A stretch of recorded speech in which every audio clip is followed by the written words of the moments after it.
नमस्कार दोस्तों, हमारे चैनल भवानी विश्वकर्मा में आपका स्वागत है। आज हम जानेंगे कि अगर आप तीर्थ करने 4 धाम की यात्रा पर जाते हैं तो उसमें क्या दान करना चाहिए। उसमें चावल और चना दान करना चाहिए। यह बात हम आज पंडित श्री प्रदीप मिश्रा जी द्वारा सुनेंगे। इस वीडियो को अंत तक ज़रूर देखें, तभी आपको हमारी सारी बातें समझ में आएंगी।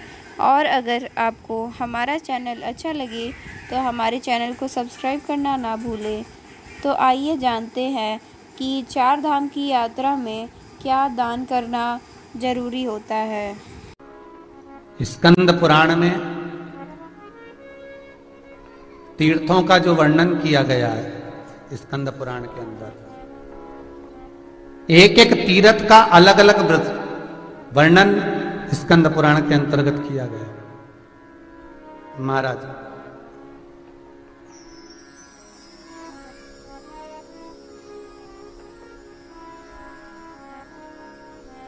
भारत की भूमि पर 4 धाम हैं। उस 4 धाम में से 3 धाम में चावल जाता है।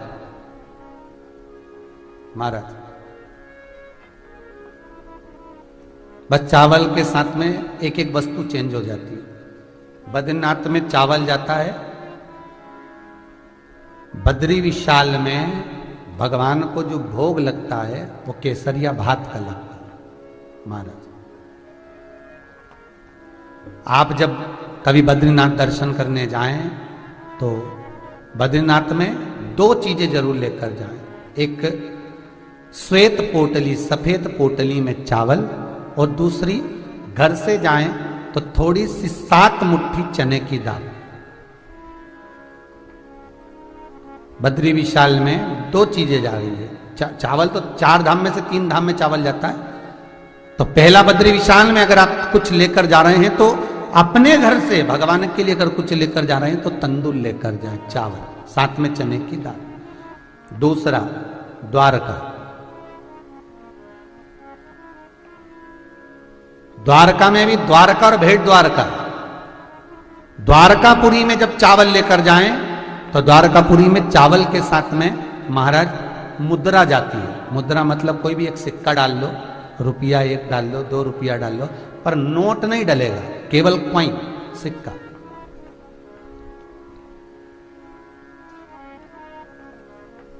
सिक्का डाल लो। ये द्वारका की बात है। और भेंट द्वारका में जो चावल दिया जाता है वहां केवल 11 मुट्ठी चावल का दान है। यहां द्वारका में आप कितना भी चावल दें उससे कोई मतलब नहीं है कि आप ज्यादा दें कि कम दें, पर तो भेंट द्वारका में 11 मुट्ठी चावल, 11 मुट्ठी चावल का स्मरण भेंट द्वारका में। महाराज, भेंट द्वारका में जो चावल जाता है 11 मुट्ठी, वो लाल वस्त्र में जाता है, श्वेत वस्त्र में नहीं जाता, भेंट द्वारका में। और आप द्वारका जी में दूध दें, सफेद वस्त्र में दें, पीले में दें, तुम्हारी मर्जी हो, वस्त्र में दें ना दें, ये आपके ऊपर, वह कम है। पर भेंट द्वारका में जो चावल जाता है वो लाल वस्त्र में जाता है। तीसरा, जगन्नाथपुरी में भी चावल का दान होता है, जगदीश में भी चावल। पर जगन्नाथपुरी में जो चावल जाता है उस चावल के साथ में श्रीफल, वो भी जल भरा हुआ, नारियल जो होता है पानी भरा हुआ, वो जगन्नाथपुरी में चावल के साथ में दे देना चाहिए।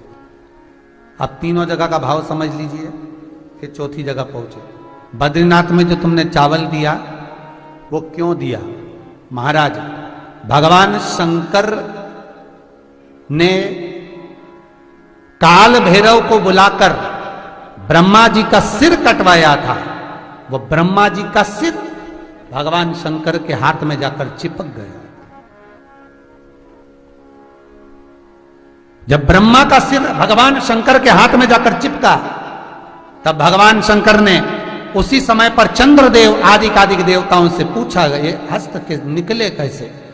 भगवान शंकर ने जब बद्री विशाल में पहुंचे, निज निवास पर पहुंचे, तो शंकर भगवान के हाथ से वो शीश ब्रह्मा का नीचे गिर गया। इसलिए आज भी हिंदू धर्म में ब्रह्म कपाली बद्री नारायण में होती है, क्योंकि वह ब्रह्मा का सिर गिरा था।